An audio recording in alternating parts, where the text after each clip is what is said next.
আমার ছত্র পড়তে এসেছিল তখন আমার ভাষায় কেউ ছিল না, আর সেই সুযোগে সে আমাকে প্রায় 4 বার ওই সব করল। আর হে গল্পটা ভালোভাবে শুনতে পুরো ভিডিওটা দেখো, আর যারা আমার ইউটিউব চ্যানেলটি এখনও সাবস্ক্রাইব করনি তারা এখনই সাবস্ক্রাইব করে দাও ওকে। তাহলে গল্প শুরু করি। আমি একজন স্কুল শিক্ষিকা। আমার জীবনের এই কাহিনীটি আমি নিজেই বলছি, কারণ এটি আমার হৃদয়ের গভীরে লুকিয়ে থাকা একটা অভিজ্ঞতা যা আমাকে অনেক কিছু শিখিয়েছে। পূর্ণিরাম এটি একটা ছাত্র এবং আমার মধ্যে উদ্ভূত একটা অনুভূতির গল্প যা দিন দিন বাড়তে থাকে, কিন্তু আমি বুঝতে পারি যে এটি ঠিক নয়। আমি চাই না যে কেউ এই ভুল করে, তাই এই গল্পটি শেয়ার করছি। এটি শুরু হচ্ছিল আমার প্রথম চাকরির দিন থেকে, যখন আমি একটা ছোট শহরের স্কুলে ইংরেজি পড়তে যোগ দিছিলাম। সেই সময় আমার বয়স ছিল মাত্র বছর, এবং আমি জীবনের সবকিছুকে খুব সরলভাবে দেখতাম। স্কুলটা ছিল একটা সরকারি বিদ্যালয়, যেখানে ছাত্রছাত্রীরা বিভিন্ন পটভূমি থেকে আসত। আমার ক্লাসে ছিল প্রায় জন ছাত্র, এবং তাদের মধ্যে একজন ছিল অর্ণব। অর্ণব ছিল 10ম শ্রেণীর ছাত্র, বয়স বছরের কাছাকাছি। সে ছিল খুব চুপচাপ, কিন্তু তার চোখে ছিল একটা অদ্ভুত গভীরতা।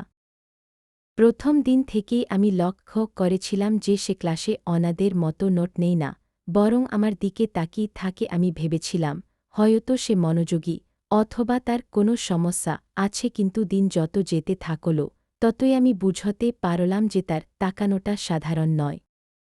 প্রথম সপ্তাহে আমি ক্লাসে পড়তে গিয়ে দেখলাম অর্ণবের চোখ সবসময় আমার উপর নিবদ্ধ। আমি যখন ব্ল্যাকবোর্ডে লিখছি তখনও সে আমার দিকে তাকিয়ে। আমি যখন প্রশ্ন করছি তখনও তার দৃষ্টি আমার মুখ থেকে সরে না। একদিন আমি তাকে জিজ্ঞাসা করলাম, অর্ণব, তুমি কি আমার কথা বুঝছ? নোট নিচ্ছ না কেন? সে লজ্জায় লাল হয়ে গেল এবং বলল, ম্যাম, আমি শুনছি। কিন্তু তার কণ্ঠস্বরে ছিল একটা কাঁপুনি। আমি তখনও বুঝিনি যে এটি কিসের লক্ষণ। স্কুলের অন্য শিক্ষকরা আমাকে বলতেন যে অর্ণব খুব ভালো ছাত্র, তার মার্কস সবসময় ভালো আসে, কিন্তু সে খুব একা থাকে।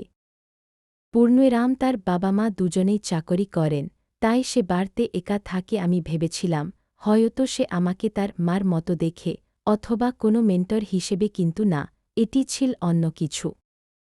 দিন দিন অর্ণবের আচরণ আরও স্পষ্ট হয়ে উঠল।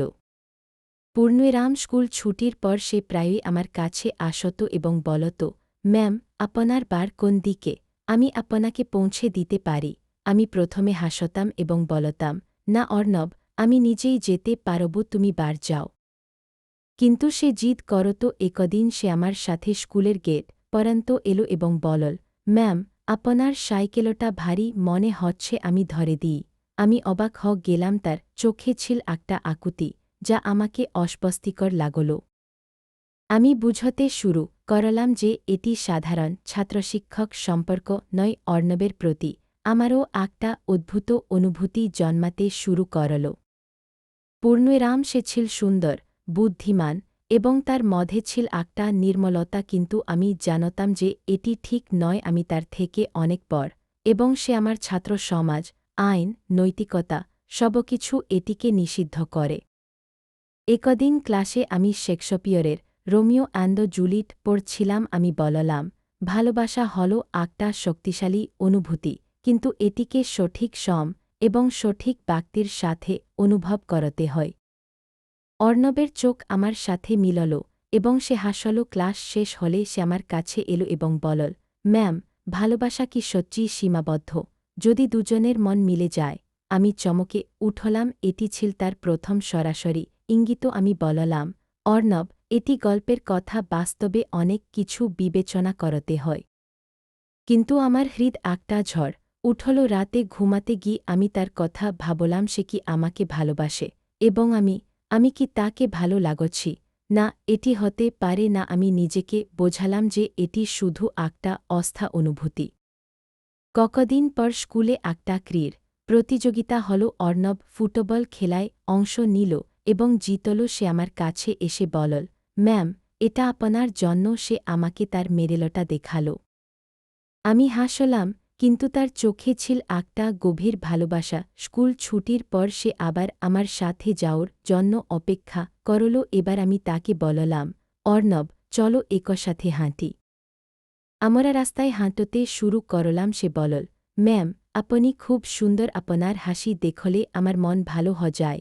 আমি থমকে গেলাম। এটি ছিল স্পষ্ট। আমি বললাম, অর্ণব, এসব কথা বলা ঠিক নয়। তুমি আমার ছাত্র এবং আমি তোমার শিক্ষিকা। এটি একটা সম্মানের সম্পর্ক।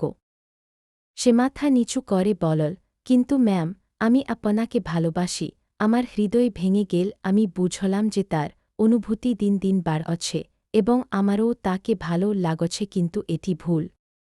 আমি তাকে বোঝাতে শুরু করলাম, অর্ণব, তুমি এখনও ছোট, তোমার জীবনে অনেক কিছু আছে। ভালোবাসা হল সমানের মধ্যে। আমি তোমার থেকে অনেক বড় এবং এটি সমাজে গ্রহণযোগ্য নয়। তাছাড়া এটি তোমার পড়াশোনায় প্রভাব ফেলবে। সে কাঁদতে শুরু করল। আমি তাকে সান্ত্বনা দিলাম, কিন্তু নিজেকে সংযত রাখলাম। সেই দিন থেকে আমি তার সাথে দূরত্ব বজায় রাখতে শুরু করলাম। ক্লাসে তাকে কম প্রশ্ন করতাম। স্কুল ছুটির পর তার চলে যেতাম। কিন্তু অর্ণবের অনুভূতি কমেনি। সে আমাকে চিঠি লিখতে শুরু করল। একটা চিঠিতে লিখল, ম্যাম, আপনি ছাড় আমার জীবন অন্ধকার করে। আমাকে বোঝেন। আমি সেই চিঠি পড় কাঁদলাম। আমার মনে হল আমিও তাকে ভালোবাসি, কিন্তু এটি অসম্ভব। এই গল্পটা আরও লম্বা করতে হবে, তাই আমি বিস্তারিত করে বলছি। আমার শৈশব থেকে শুরু করি। আমি জন্মেছিলাম একটা ছোট গ্রামে, যেখানে আমার বাবা ছিলেন কৃষক এবং মা গৃহিণী। আমার ছোটবেলা ছিল খুব সাধারণ, কিন্তু আমি পড়াশোনায় খুব ভালো ছিলাম। স্কুলে আমি সবসময় প্রথম হতাম। আমার স্বপ্ন ছিল শিক্ষিকা হও, কারণ আমার একটা শিক্ষিকা ছিলেন যিনি আমাকে অনুপ্রাণিত করেছিলেন। তার নাম ছিল মিসেস রায়। তিনি বলতেন, জ্ঞান হল আলো, এটি ছড় দাও। আমি কলেজে গিয়ে ইংরেজি অধ্যয়ন করলাম এবং তার উপর বিএড করলাম। চাকরি পাওয়ার পর আমি এই স্কুলে যোগ দিলাম।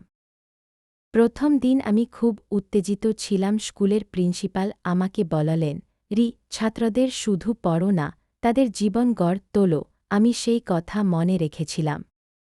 অর্ণবের সাথে আমার সম্পর্ক ধীরে ধীরে জটিল উঠল। একদিন স্কুলে একটা সাংস্কৃতিক অনুষ্ঠান হল। অর্ণব একটা কবিতা আবৃত্তি করল, যা ছিল ভালোবাসার উপর। তার চোখ আমার দিকে ছিল। অনুষ্ঠান শেষ হলে সে আমার কাছে এসে বলল, ম্যাম, এটা আপনার জন্য লিখেছি। আমি চিঠিটা নিলাম না। বললাম, অর্ণব, এটি বন্ধ করো, তোমার ভবিষ্যতের কথা ভাবো। সে চলে গেল, কিন্তু তার মুখে ছিল দুঃখ। আমি নিজেকে দোষী মনে করলাম, কেন আমি তাকে ভালো লাগছি।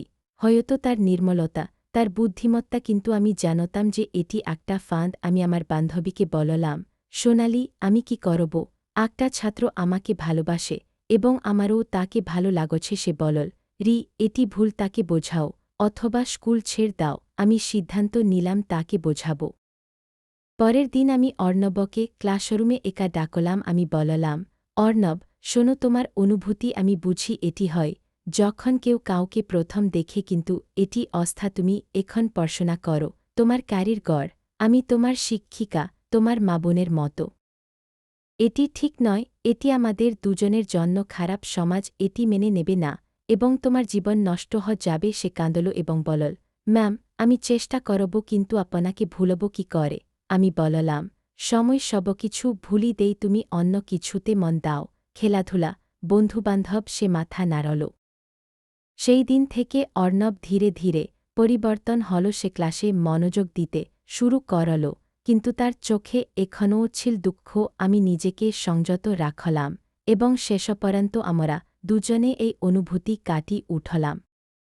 অর্ণব পরীক্ষায় ভালো ফল করল এবং কলেজে গেল। আমি তার উপর অন্য স্কুলে চলে গেলাম। এই গল্পটা আমাকে শিখিয়েছে যে ভালোবাসা সবসময় সঠিক নয় এবং আমাদের দায়িত্বশীল হতে হয়। আমার শৈশবের আরও বিস্তারিত কথা বলি। আমার গ্রামটা ছিল নদীর কাছে, যেখানে আমি প্রতিদিন সকালে উঠে নদীতে স্নান করতাম। আমার বাবা বলতেন, পড়াশোনা কর, না হলে জীবন কঠিন হবে।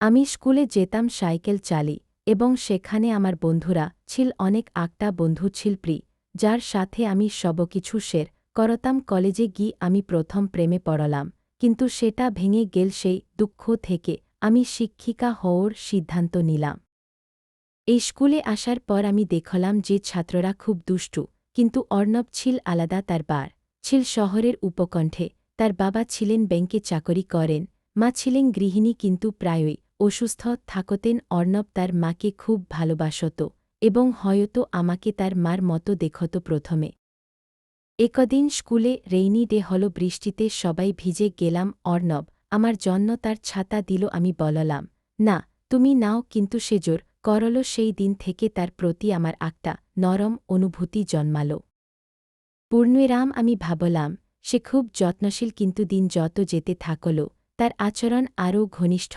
উঠল সে ক্লাসে আমার জন্য ফুল এনে রাখত যা আমি লুকিয়ে ফেলে দিতাম অন্য ছাত্ররা লক্ষ্য করতে শুরু করল এবং গুঞ্জন উঠল আমি চিন্তিত হলাম একদিন প্রিন্সিপাল আমাকে ডেকে বললেন রি অর্ণবের সাথে কি চলছে সে তোমার ক্লাসে মনোযোগী নয় আমি বললাম স্যার আমি দেখছি তখন আমি সিদ্ধান্ত নিলাম যে তাকে করে বোঝাতে হবে আমি তাকে একটা চিঠি লিখলাম যাতে লিখলাম যে এটি ভুল এবং সে যেন তার জীবনে এগিয়ে যায় সে সেই চিঠি পর আমার কাছে এলো এবং বলল ম্যাম আমি আপনাকে হারাতে চাই না আমি বললাম তুমি আমাকে হারাচ্ছ না তুমি আমাকে সম্মান করছ ধীরে ধীরে সে বুঝল এবং আমাদের সম্পর্ক স্বাভাবিক হল এখন অর্ণব একটা ভালো চাকরি করে এবং আমি তার সাথে যোগাযোগ রাখি না এই গল্পটা আমার জীবনের একটা অধ্যায় যা আমাকে আরও শক্তিশালী করেছে